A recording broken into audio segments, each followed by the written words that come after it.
Welcome back. Previous session we have dealt what is meant by ratio analysis. Its introduction, different classification of ratios, its objectives. Next we will deal with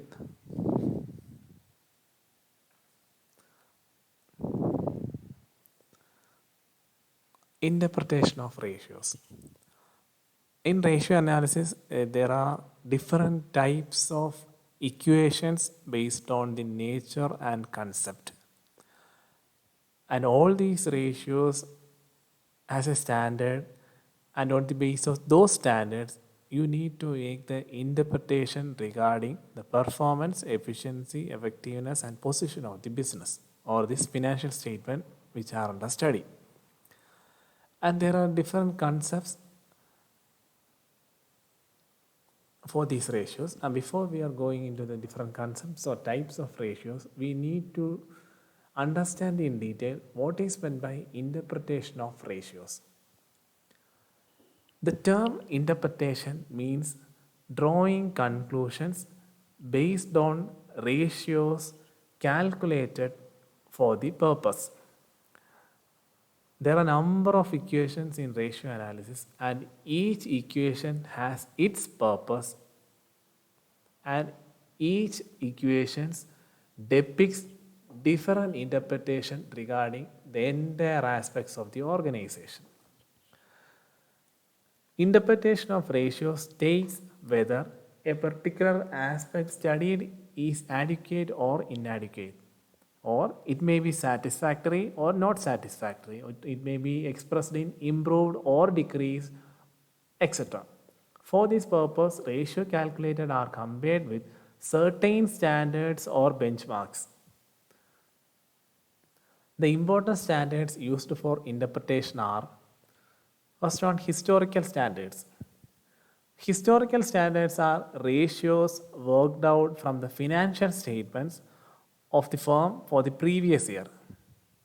Ratios worked out for the current year are compared with these standards and appropriate conclusions are made. There may be variances.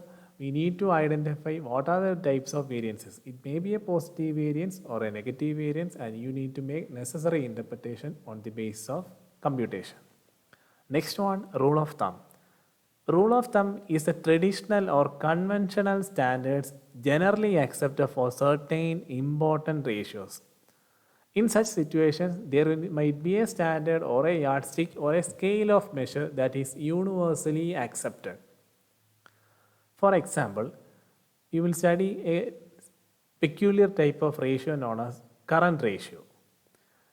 This yardstick or a scale or a standard measurement in current ratio is 2:1.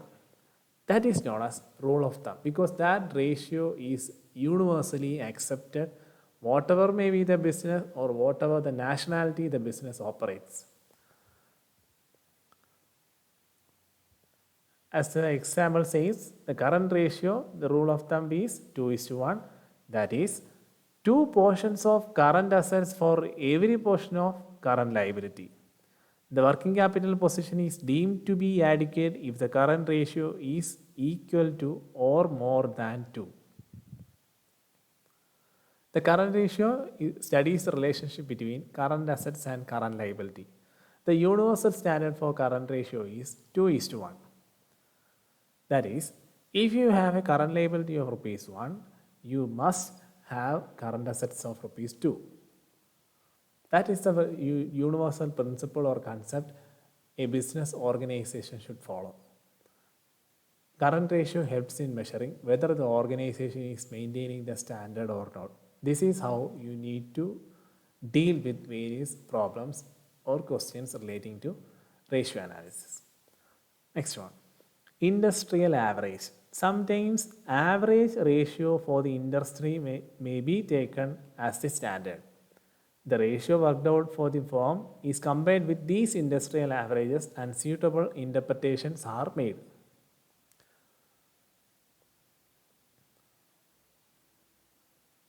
For example, we will take mobile industry as a case study in which we have set a proper universal standard of profit percentage is 25% in that mobile industry. And the subject or the concept which are under study, you need to identify whether the organization is achieving that universal standard of 25% as profit or not. This is how you do problems or cases in ratio analysis. Next one, external standards. In this case, the ratios worked out for the best unit in the industry is taken as the standard. The ratios calculated are compared with these standards and conclusions are drawn. It is also called inter-firm comparison based on ratios. Finally, projected standards. This is just like the rule of thumb. Under projected standards, standard ratios may be projected for important parameters of performance like earning per share, return on capital employed, etc., which we will study in detail. And actual ratios are worked out and compared with the projected standards. Here, actuals and standards are compared, and if there are any variances, we will deal with them appropriately. Besides interpretation, such comparisons also facilitates management to take appropriate corrective measures if necessary. Next one. Let's deal with important ratios which we are going to study under this module. First and the foremost ratio is liquidity ratios. Liquidity ratios is used to analyze the liquidity of an organization. It is one of the most important ratio in ratio analysis because the short-term financial position of a firm is measured by analyzing the liquidity position. You all know what is meant by liquidity. Liquidity means the ability of the organization to meet its cash requirements. The term liquidity means the ability to produce cash. A firm is said to be liquid when it is capable of meeting its short-term obligations in time. It depends on its ability to convert current assets into cash and maintain regular cash flows. The important measures of liquidity or short-term financial position are current ratio, liquid ratio, absolute liquid ratio. These three are the most important ratios in ratio analysis, and this come under liquidity ratios. First one, current ratio. Current ratio is the ratio of a firm's current assets to current liabilities. It is calculated by using the formula current ratio equal current asset divided by current liability. It depicts the relationship between the current assets and current liability of an organization. We all know what is meant by current assets and current liability. Current assets are those defined as those assets which are ultimately converted into cash within a period of 1 year or within the operating cycle of the firm. These includes inventories, debtors, bills receivable, prepaid expenses, short-term or marketable securities, cash at bank, cash in hand, etc. Current liabilities are those liabilities which are payable within a period of 1 year. These include trade creditors, bills payable, outstanding expenses, provision for tax, proposed dividend, and bank overdraft. Current ratio measures the adequacy or inadequacy of working capital, whether the organization is maintaining proper working capital balance or not. Therefore, it is also known as working capital ratio. A standard norm or standard scale or a yardstick as per the current ratio concept is 2:1.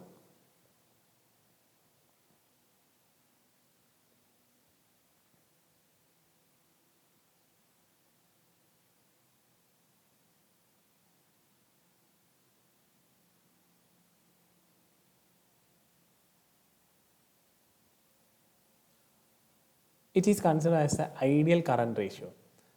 It means the current asset should be at least twice of its current liabilities.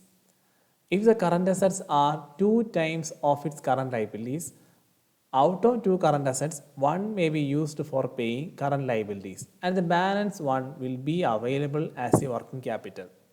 Don't forget the equation of working capital. Working capital is the difference between current assets and current liability. Therefore, the normal course of operation of the business is not advisory affected.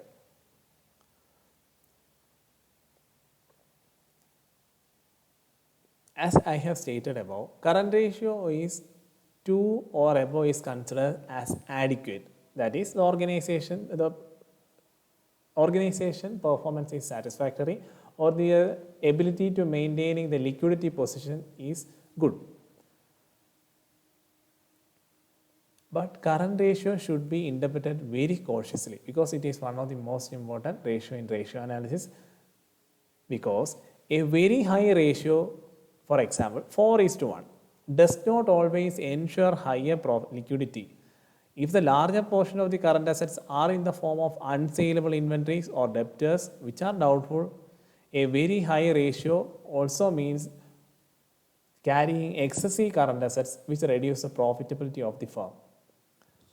At the same time, any deficiency in current ratio, that is, any ratio less than 2:1, means illiquidity or inability to meet short-term obligation. So, as a management accountant is concerned, he should make sure whether the organization is maintaining the universal standard of 2:1. It should be no higher nor lesser. It should be in between the 2:1 scale. Next one, current ratio and working capital. What is the relationship between current ratio and working capital? Current ratio is the ratio of current assets to current liabilities, whereas working capital is the difference between current assets and current liability. A higher current ratio means more amount of working capital to the firm. When the current ratio and the amount of working capital are given, one can ascertain the amount of current assets and current liability. We will deal that part in problem cases. This knowledge is useful and should be remembered while dealing with interpretation of financial statement. Let's deal with one of the problems relating to current ratio. You will be given a case like current ratio of a firm is 2.5:1. Remember, sometimes you may be given only 2.5. It is implied that 2.5 alone means 2.5:1. So sometimes it may be given like 2.5:1 or sometimes it will be 2.5 alone. All means the same.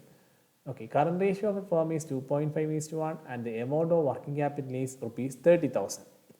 Find current assets and current liability. This is how some of the application type of questions look like.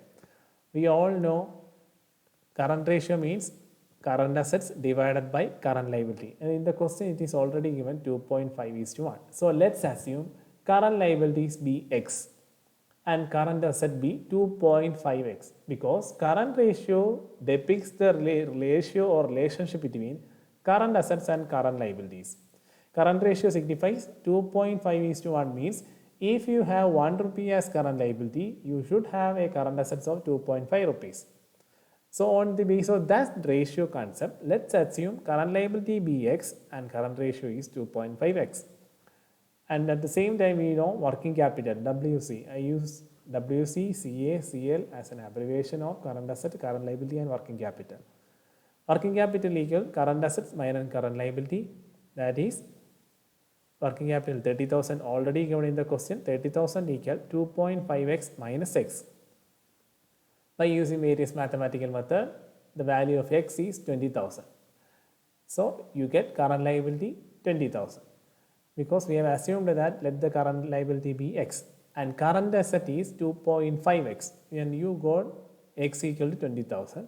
Therefore, current assets is 50,000 by multiplying 2.5 into 20,000. It's just a simple case of a problem relating to current ratios. Under ratio analysis, we will discuss in detail various kinds and cases relating to various ratios. Thank you.